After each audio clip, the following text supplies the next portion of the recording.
Morning students. Today we are going to start new chapter, that is chapter 9, force and laws of motion.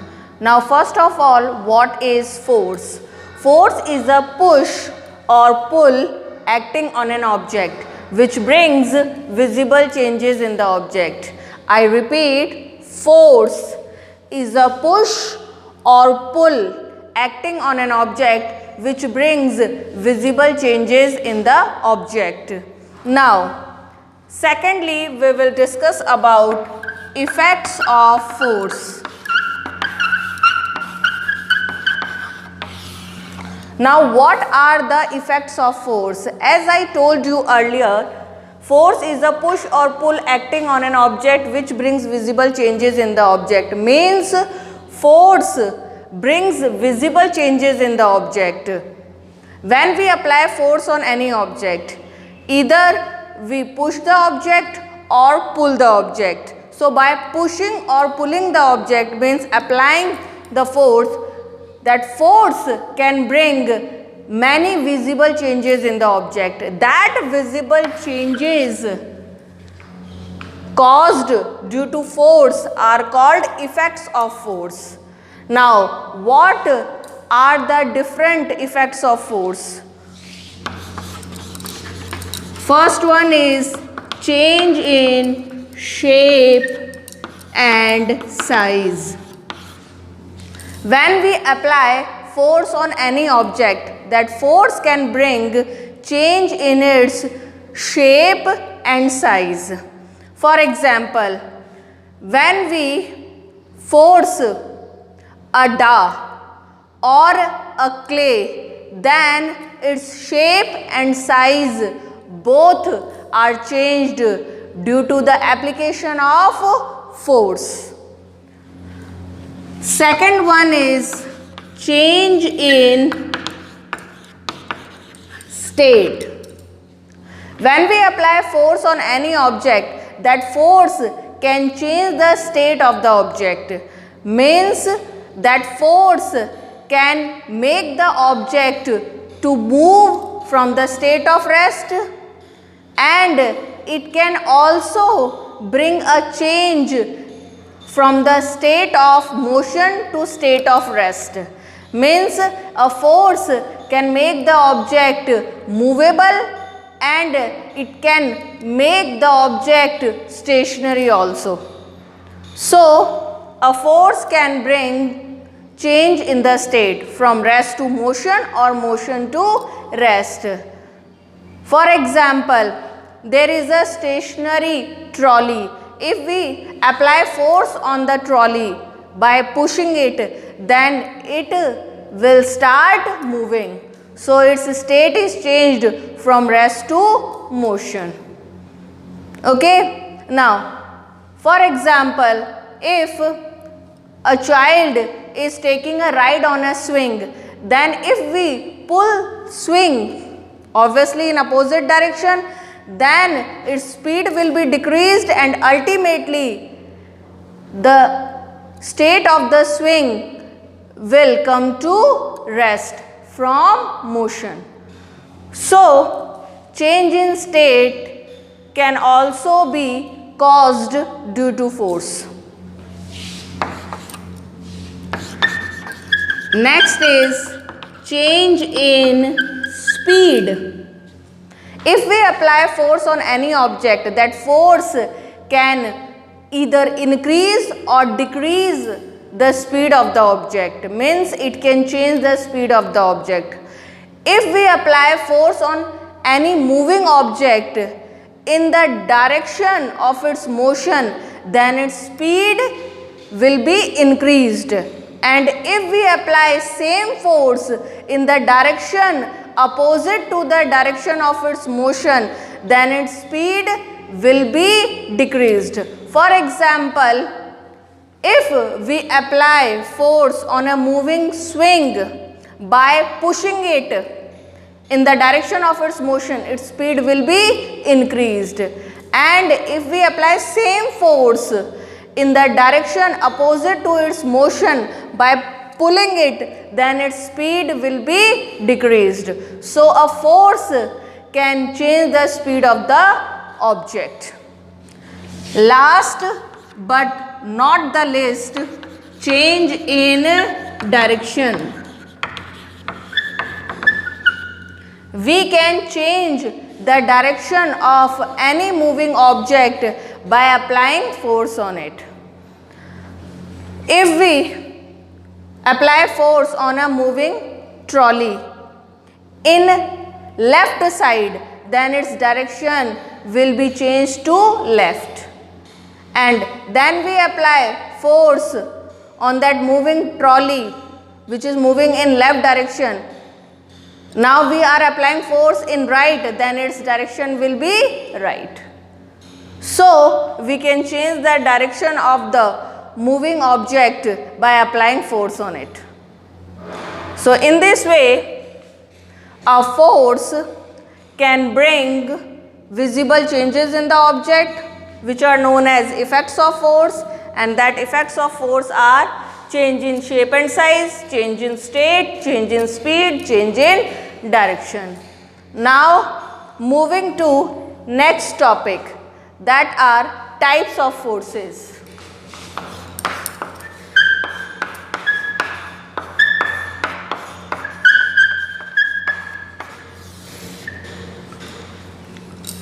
Types of forces. All the forces can be basically categorized into two types: balanced forces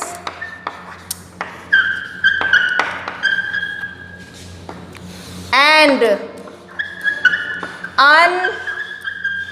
unbalanced forces. See, all the forces can be categorized into two broad types: balanced forces and unbalanced forces. First of all, what are balanced forces?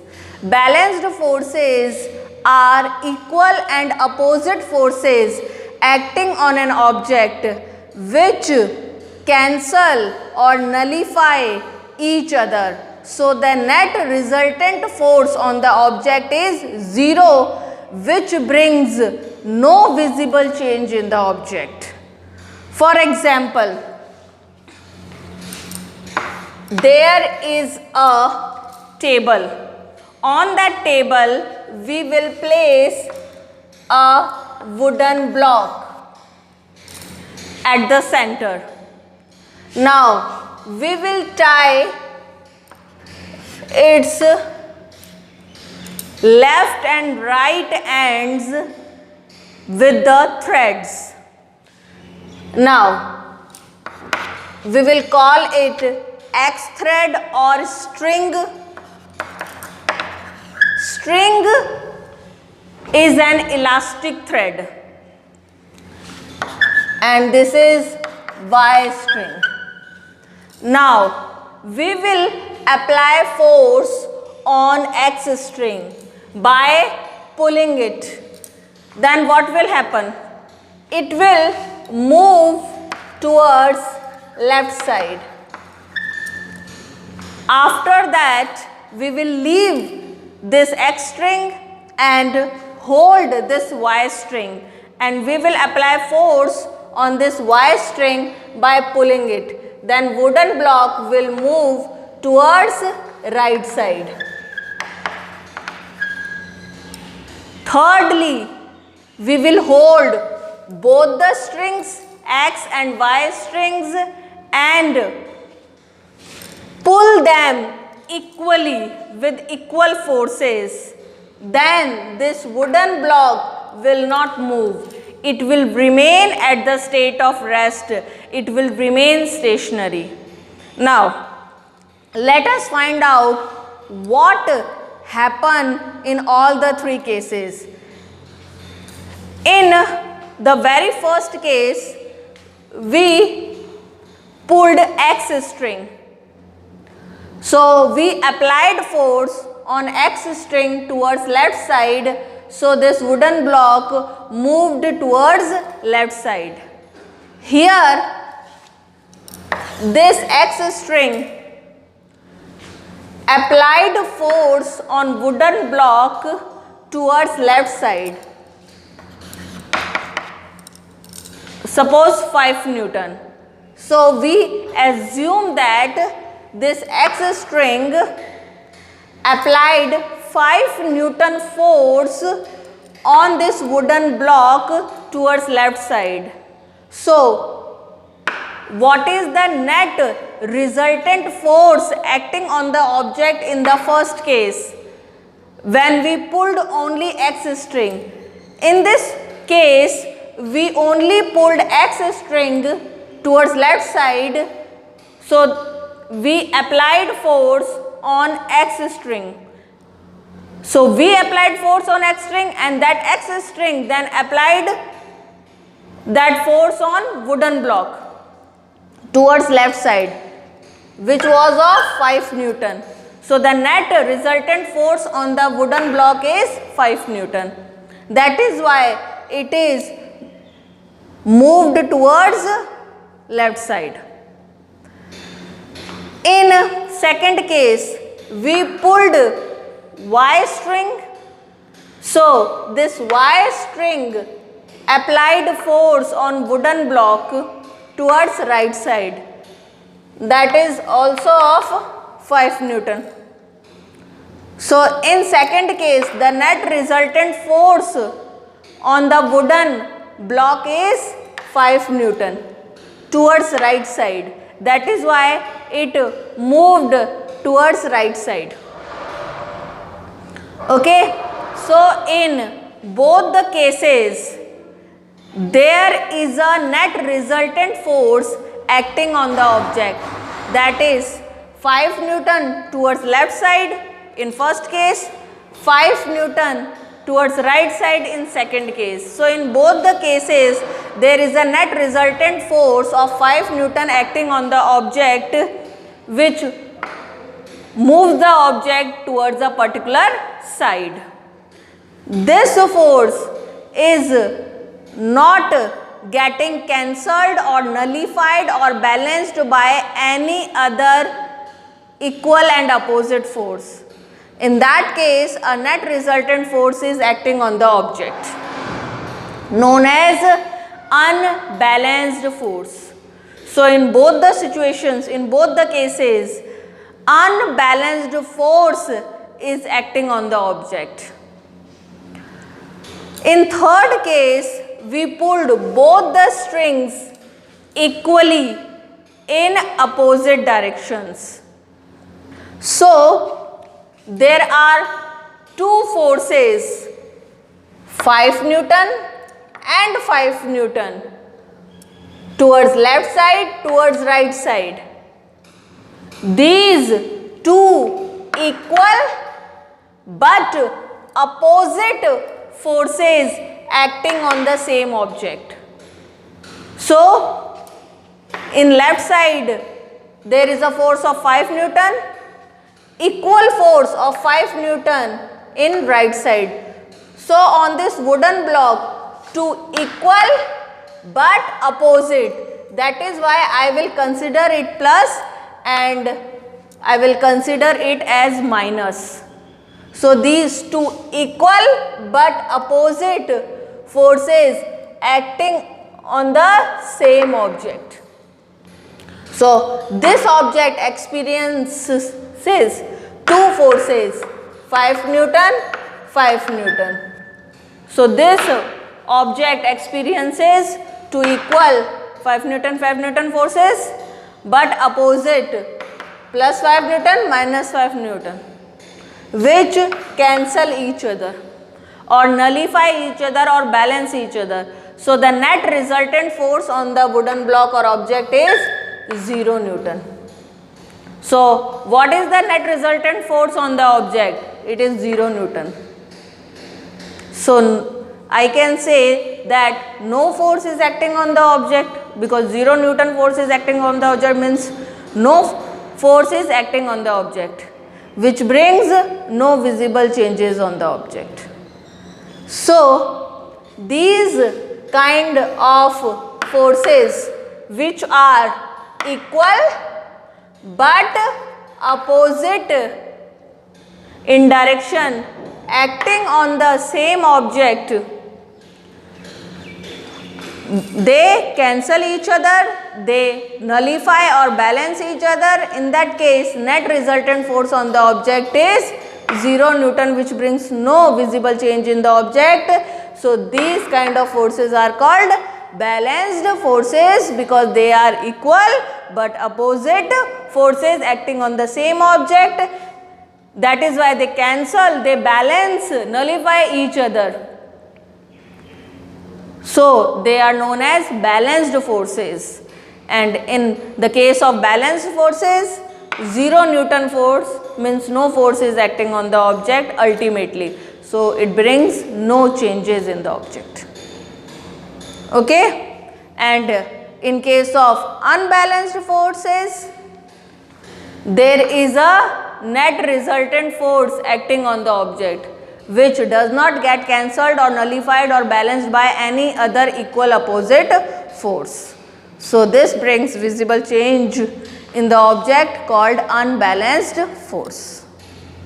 So in this way, I can conclude that if I have to make any visible change in the object, such as if I have to change shape and size, if I have to change state, I have to change speed or direction of any object, I have to apply force. But which kind of force?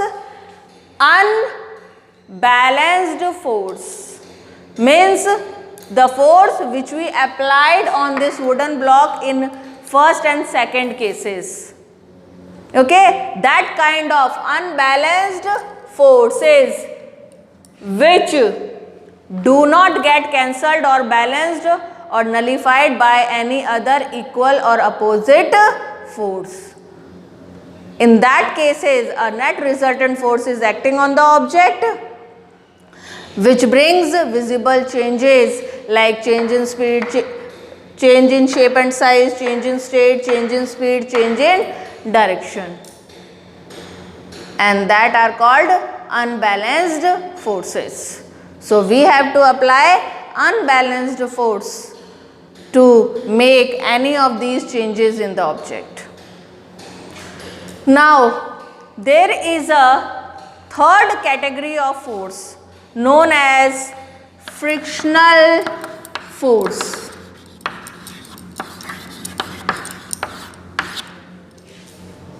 Now, what is frictional force? You are very well familiar with this word or term frictional force because you have studied in previous classes also. See, frictional force is a force which is applied between the objects which are in contact with each other. See, if one object is moved over another object, then their surfaces are in direct contact with each other. During this movement, an opposing force is acting between the two objects, which reduces the motion of the moving object. And this opposing force is called frictional force. Again I am repeating, when two objects, see, let us assume that these are two objects and these two objects are in direct contact with each other and one object is moved over another, then there is an opposing force acting between the two objects, which reduces the motion of the moving object. This is called frictional force. For example, when a batsman hits a ball towards the boundary, then many a times you have seen that no fielder catches that ball or takes the ball in the hand, or no fielder stops the ball. Even though after some time rolling over the ground, that ball comes to rest. If no one has applied force on the ball, no fielder has caught the ball, no fielder has picked the ball, then why does that ball come to rest after some movement over the ground?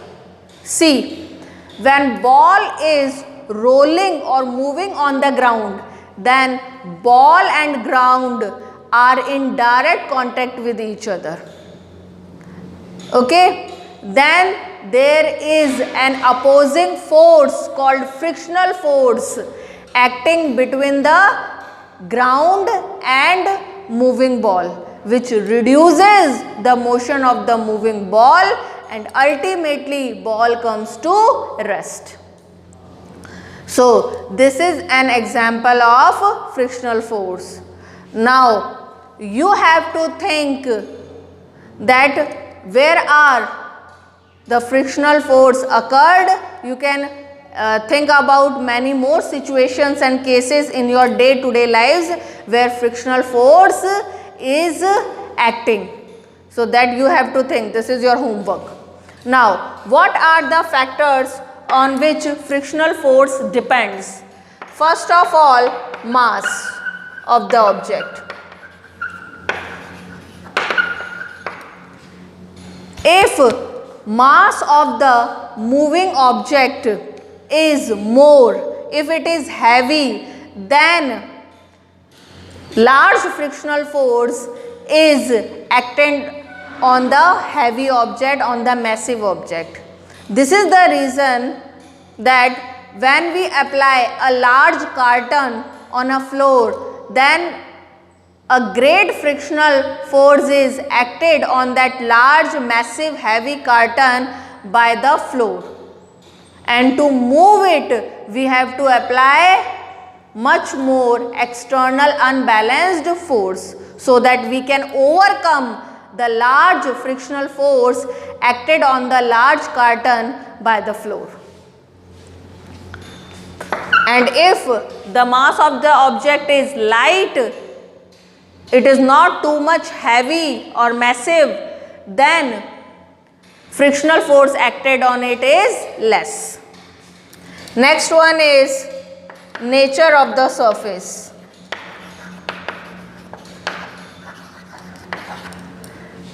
If the two surfaces which are in direct contact with each other, if their surfaces are very smooth, then a very low frictional force is acted between the two. And if their surfaces are rough, then a large frictional force is acted between the two. For example, when we play carom board, we generally sprinkle carom powder or talcum powder, whatever we have on the carom, so that when we apply a force on the striker, then that striker which moves over the carom, then what happen? If we have sprinkled already that talcum powder or carom powder, whatever we have, then their surfaces, surface of the carom as well as surface of the striker, which are in direct contact with each other, become very smooth. So the frictional force acted between the two is very low, and striker and the carom coins move easily. Okay, and if the surfaces are rough, then the frictional force acted between the two is very large, which reduces the motion of the striker and carom coins. Last one is volume and surface area. Mainly surface area. If the surface area of the object is large, then more surface is in contact with the other surface. So a large frictional force is acted between the two. And if the surface area is low, less, then less surface is in contact with the other surface, so a low frictional force is acted between the two. So these are the various factors on which frictional force depends. This is all for today. In our next class, we will discuss about laws of motion. Thank you. Have a nice day.